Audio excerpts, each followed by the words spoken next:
खुश आमदीद बच्चों। JCERT की DG स्कूल में आप सभी का खैर मकदम है।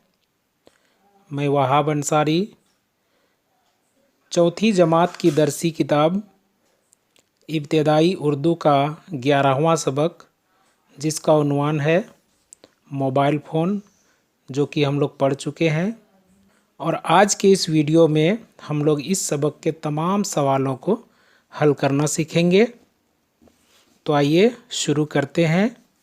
सोचिए, बताइए और लिखिए। सवाल नंबर 1, टेलीफोन किसने और कब इजाद किया? तो इस सवाल का जवाब लिखेंगे, टेलीफोन की इजाद ग्राहम बेल ने 1875 में की थी। सवाल नंबर 2, टेलीफोन और मोबाइल फ़ोन में क्या फ़र्क है? जवाब में लिखेंगे, टेलीफोन में धात के तार का इस्तेमाल किया गया था। उसी तार के ज़रिए आवाज़ एक जगह से दूसरी जगह पहुंचती है और मोबाइल फ़ोन में किसी तरह के तार की ज़रूरत नहीं रह गई। इसे कहीं भी आसानी से ले जा सकते हैं। सवाल नंबर 3, मोबाइल फ़ोन से आप क्या क्या काम ले सकते हैं? इस सवाल का जवाब लिखेंगे, मोबाइल फ़ोन से बात करने के अलावा और भी कई काम लिए जा सकते हैं, जैसे SMS करना, हिसाब किताब का काम करना, गीत और मौसीकी सुनना, अलार्म, टार्च और इंटरनेट चलाना वगैरह। सवाल नंबर 4, मोबाइल फ़ोन इस्तेमाल करने के क्या आदाब हैं? तो जवाब में लिखेंगे, मोबाइल फ़ोन रखने के कुछ आदाब हैं, जैसे जब आप क्लासरूम में हैं, किसी जलसे या इबादत गाह में हो, तो इसे बंद करके रखना चाहिए। आगे है, खाली जगहों को सही लफ्ज़ों से पूर कीजिए। तो आइए देखते हैं। नंबर 1 में, ये चोंगे माचिस की खाली डिब्बियों से बनाए जाते हैं। तो यहाँ पर खाली भरेंगे। नंबर 2, इसी तार के ज़रिए आवाज़ एक जगह से दूसरी जगह पहुँचती है। नंबर 3, मोबाइल फ़ोन इसी पुराने टेलीफोन की नई शक्ल है। तो यहाँ पर पुराने भरेंगे। नंबर 4, इससे हिसाब किताब का काम भी लिया जा सकता है। तो यहाँ पर काम लिखेंगे। 5 नंबर में, फ़ायदों के साथ साथ मोबाइल फ़ोन के नुकसानात भी हैं। यहाँ नुकसानात भरेंगे। और नंबर 6 में, मोबाइल फ़ोन करीब रखने से कान के पर्दे खराब हो सकते हैं। चलिए अगले सवाल की ओर। इमला दुरुस्त करके लिखिए। तो यहाँ पर जो अल्फाज लिखे गए हैं, इनको सही लफ्ज़ों से लिखना है। तो चलिए लिखते हैं, सुराख, हिदायत, पैगाम, सेहत, बरकी, आवाज़, तरफ और संदूक। अब अगले सवाल की ओर चलते हैं। पढ़िए, समझिए और लिखिए।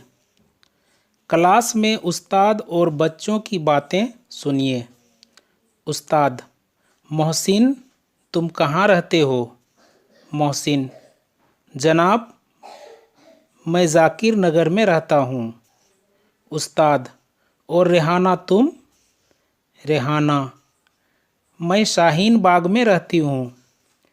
इस बातचीत में उस्ताद बच्चों को तुम और हर बच्चा अपने आप को मैं कहता है। और आगे है, अकरम, जनाब ये क्या है? उस्ताद, यह मोर है। हामिद, और जनाब वह क्या है? उस्ताद, वह कंगारू है। मैं, तुम, यह और वह जैसे अल्फाज को ज़मीर कहते हैं। ज़मीर वह लफ्ज़ है जो किसी इस्म की जगह बोला जाए। तो नीचे दिए हुए लफ्ज़ों को सही खानों के मुताबिक लिखिए। तो इन दिए गए लफ्ज़ों में से इस्म, फेल और ज़मीर को अलग करना है। तो सबसे पहले इस्म को देखते हैं। तो इन दिए गए लफ्ज़ों में से चोंगा, फ़ोन, धागा, मोबाइल, माचिस, तार, मशीन और संदूक इस्म हैं। अब फेल लफ्ज़ों को लिखेंगे। खेलना, सुनना, बोलना, लगाना, जोड़ना, बनाना, करना और भेजना। और अब ज़मीर लफ्ज़ों को लिखेंगे। वह, तुम, इसे, हम, उस, आप, तुम्हारा और मेरा।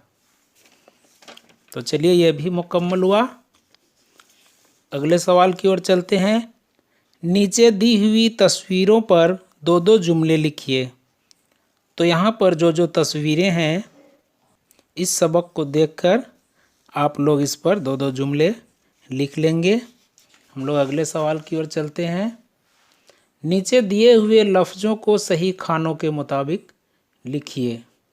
तो यहाँ पर जो अल्फाज लिखे गए हैं उनको दो खानों में तकसीम करके लिखना है, वाहिद और जमा। तो सबसे पहले वाहिद लफ्ज़ों को लिखते हैं। नुकसान, खतरा, हिसाब, तरफ, इल्म, तस्वीर, अदब, फ़ायदा, वक्त और पैगाम। अब जमा लफ्ज़ों को लिखेंगे। नुकसानात, खतरात, हिसाबात, एतराफ़, उलूम, तस्वीर, आदाब, फ़वाइद, औकात और पैगामात।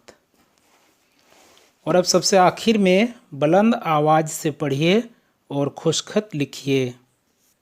तो यहाँ पर जो अल्फाज लिखे गए हैं इनको बुलंद आवाज़ से पढ़ते हुए खुशखत लिखना है। तो लफ्ज़ों को देखते हैं।